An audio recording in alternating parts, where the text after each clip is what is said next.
दोस्तों जय हिंद, मेरा नाम है शम्स तबरेज और आप देख रहे हैं टाइम्स मेल। इस वक्त पूरी दुनिया में ICJ, international court of justice, अंतरराष्ट्रीय न्यायालय, या फिर यूं कहें कि इंटरनेशनल कोर्ट के उस फैसले को याद किया जा रहा है जिसका इंतजार हो रहा था कई दिनों से कि आईसीजे कब अपना फैसला सुनाएगा इजराइल के खिलाफ, गाजा के फेवर में, फलस्तीनियों के हक में।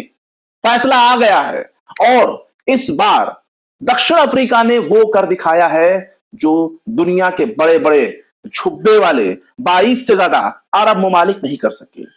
दक्षिण अफ्रीका ने वो कारनामा कर दिखाया है जो 57 मुस्लिम देश बिल्कुल तो नहीं कर सके। दक्षिण अफ्रीका ने वो काम कर दिखाया है जो तमाम मुस्लिम देश एकजुट होकर के भी नहीं कर सके थे, सिर्फ बड़ी बड़ी भौकाली कर रहे थे और हुआ कुछ नहीं। गाजा आज भी तड़प रहा है, गाजा आज भी भूखे मर रहा है, लेकिन हुआ क्या है जो फैसले में आया है, अगर आप उसे गौर करेंगे तो आप ये पाएंगे कि इजराइल को झटका तो बहुत बड़ा लगा है, लेकिन इजराइल इन सब का काट निकाल कर बैठा है। और इजराइल को जो झटका लगा है उसमें अंतरराष्ट्रीय कोर्ट ने कई ऐसी अहम बातें कही हैं जिसको जानना बहुत जरूरी है। अंतरराष्ट्रीय कोर्ट ने सीधे तौर पर कहा है कि नरसंहार हुआ है। अगर उस फैसले पर आप गौर करें तो उसमें साफ तौर पर यह आदेश दिया गया है कि गाजा पट्टी में हुए तमाम मौतों को और जो नुकसान हुए हैं इसका हिसाब बाकायदा डेटा बनाकर कोर्ट में पेश किया जाए। इसके लिए उनको टाइम भी दिया गया 1 महीने का, और यह भी कहा गया है कि इजराइल ये तय करे कि कैसे गाजा में जो गंभीर चोट लग रहे हैं लोगों को, जो गाजा के लोगों का नुकसान हो रहा है, उसको रोका जा सके। अदालत ने अपने आदेश में यह भी कहा कि इजराइल ये तय करे कि उसकी फौज गाजा में नरसंहार न करे और वहां किसी भी इंसानी मदद में जो है वो न रुके, वहां इंसानी मदद पहुंचने दे। इसके साथ ही अदालत ने इस मामले में 1 महीने के भीतर रिपोर्ट देने के लिए कहा, जैसा कि मैंने आपको टाइमलाइन बताया है, टाइम लिमिट।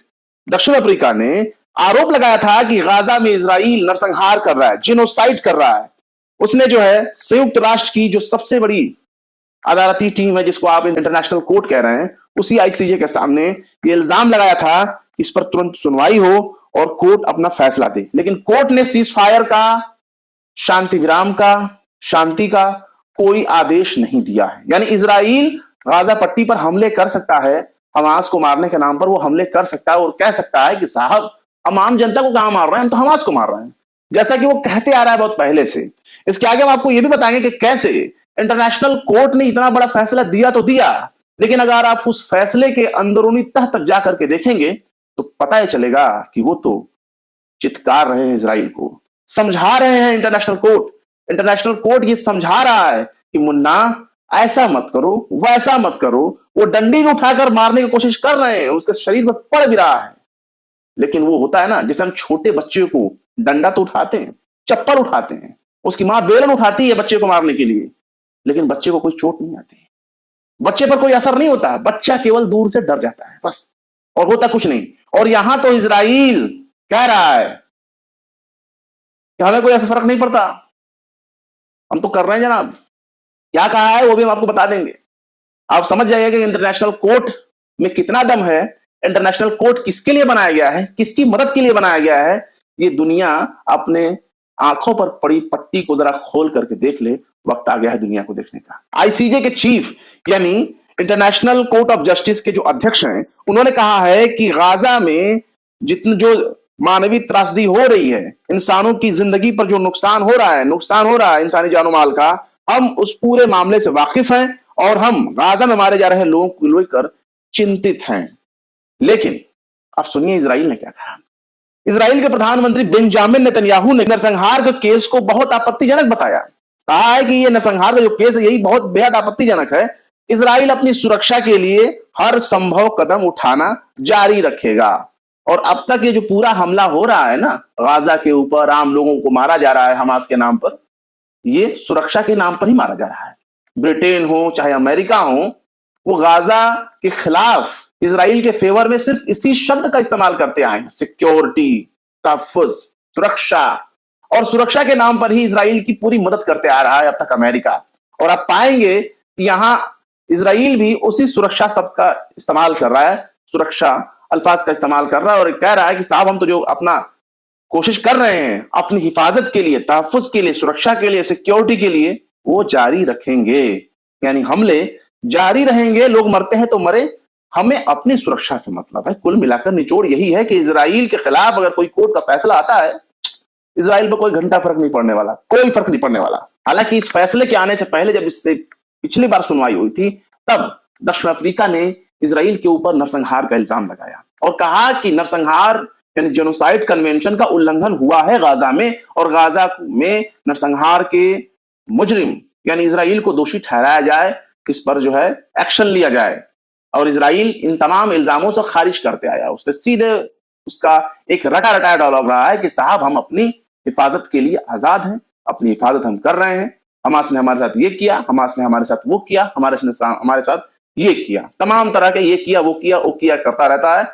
लेकिन आईसीजे का फैसला आ गया।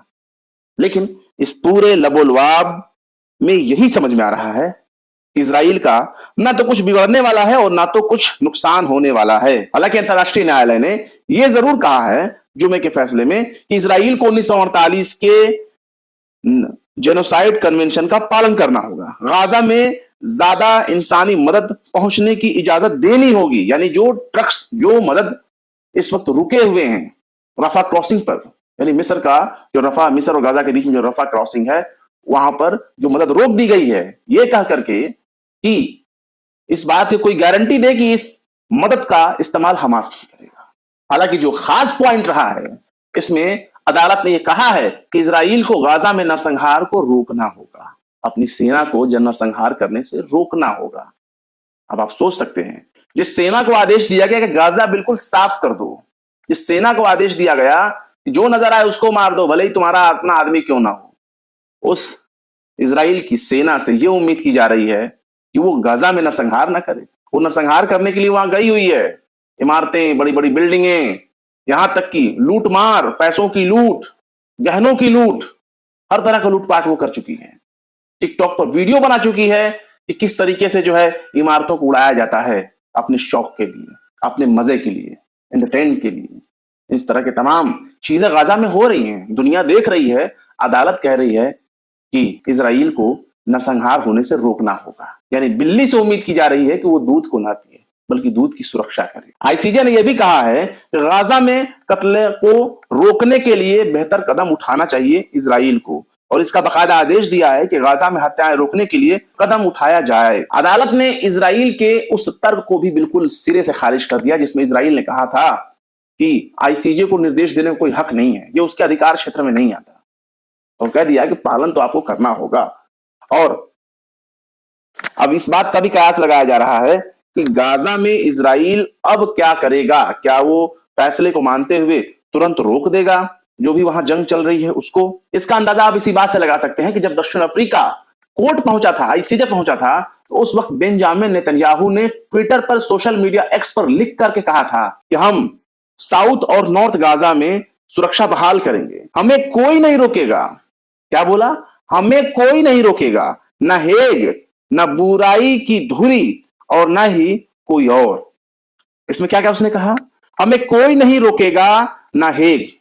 हेग शब्द का इस्तेमाल क्यों कहा? हेग कोई साजो सामान नहीं है, वो जगह है जहां पर अंतर्राष्ट्रीय न्यायालय मौजूद है। वो सीधे कह रहा है कि ना हमें अंतर्राष्ट्रीय न्यायालय रोक सकता है, ना रोकेगा, ना कोई बुराई का जो पॉइंट ऑफ सेंटर है वो रोकेगा, और ना ही कोई और का मतलब जो उसके बड़े बड़े ऊपर बैठे आका हैं, जो रहबर हैं। अगर मतलब कि जो अगर अमेरिका, ब्रिटेन या नाटो के लाई या फिर पश्चिमी देशों के बहुत बड़े बड़े ताकतवर देश भी अगर कह दें कि नहीं नहीं नहीं रोक दो, तो कहेगा नहीं नहीं मैं नहीं रुकने वाला। क्यों? क्योंकि सबका जो आदेश होगा, जो सबका फरमान होगा, जो सबका कहने का ढंग होगा, यही होगा, मुन्ने ऐसा मत करो, ऐसा मत करो, इसी अंदाज में समझाया जाएगा। और आप इस बात को समझ सकते हैं कि ठोक कर सुलाना किसे कहते हैं। मैंने एक वीडियो में जिक्र किया था कि ठोक कर सुलाना किसे कहते हैं। ठोकते हैं, दुनिया कहे कि वरी ये तो बहुत दबाव डाल रहे हैं इजराइल के ऊपर। जैसे अमेरिका को ले लीजिए, अमेरिका बहुत दबाव डाल रहा है, बहुत दबाव डाला, नहीं रुको, हम नेतन्याहू की बात को नहीं मानते, हम इजराइल की बात को नहीं मानते, लेकिन हथियारों की सप्लाई चलती रहेगी। वही हाल अरब वालों का है, इजराइल के साथ हमारे संबंध खराब हो जाएंगे, इजराइल जो कर रहा है बहुत बुरा कर रहा है, हम उसकी निंदा करते हैं, लेकिन हाँ ये भी ठोक के सुलाने वाला काम कर रहे हैं। आओ हमारी जमीनों का इस्तेमाल करो, हमारे हवाई क्षेत्र का इस्तेमाल करो, हमारे देश में बने उन दर्जनों एयरबेस का इस्तेमाल करो गाजा पर हमला करने के लिए। इसी एयरबेस के जरिए, इसी समुद्री रास्ते के जरिए हथियार, गोला बारूद, फाइटर जेट, तोप, सब कुछ ले जाओ और वो साजो सामान ले जाओ और गाजा के ऊपर गिरा दो, जिससे फलस्तीनी मारे जाएं। सिर्फ इजराइल ही दोषी नहीं है, वो तमाम देश दोषी हैं जो इजराइल के साथ अपनी दोस्ती भी कायम रखना चाहते हैं, गाजा की हिमायत भी करना चाहते हैं और अमेरिका की चरण वंदना भी करना चाहते हैं। उसमें वो तमाम मुस्लिम देश शामिल हैं जो केवल गाल बजाने में यकीन रखते हैं। इस नरसंहार का दोषी इजराइल के अलावा इस 57 मुस्लिम देश भी हैं।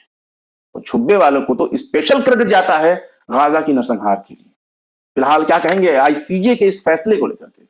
कमेंट बॉक्स में जरूर बताएं। क्या इजराइल पर कोई इसका असर पड़ेगा? अगर कोई जानकार हो तो वो भी कमेंट करके बता दें। फिलहाल उम्मीद यही की जा रही है कि इससे एक इंटरनेशनल प्रेशर जरूर पड़ेगा इजराइल के ऊपर कि वो जंगबंदी के लिए मजबूर हो जाए, लेकिन लगता नहीं है, क्योंकि मजबूर अगर करना होता तो हथियारों को रोक दीजिए, सप्लाई देने से मना कर दीजिए, कह दीजिए कि हमारे हथियारों का इस्तेमाल नरसंहार में नहीं होगा। अमेरिका मना कर दे, अरब के वो देश मना कर दे जिनके दरवाजे खटखटा कर वो हथियार पहुंच रहे हैं, वो लोग मना कर दें जो गाजा की हिमायत करते हैं लेकिन पीठ पीछे फलस्तीन के खिलाफ इजराइल से दोस्ती भी रखते हैं और अमेरिका की मेहरबानी भी उन पर बरस रही है। फिर मिलते हैं किसी और वीडियो में एक नई खबर के साथ। शम्स तबरेज को दीजिए इजाजत। जय हिंद। तो देख लिया आपने हमारे इस वीडियो को। हमें उम्मीद है कि आपने हमारे वीडियो को लाइक किया होगा और दूसरों को भी शेयर किया होगा। अगर अभी तक आपने हमारे चैनल टाइम्स मेल को सब्सक्राइब नहीं किया है तो जल्दी से सब्सक्राइब कर दें और बेल आइकन भी प्रेस कर दें।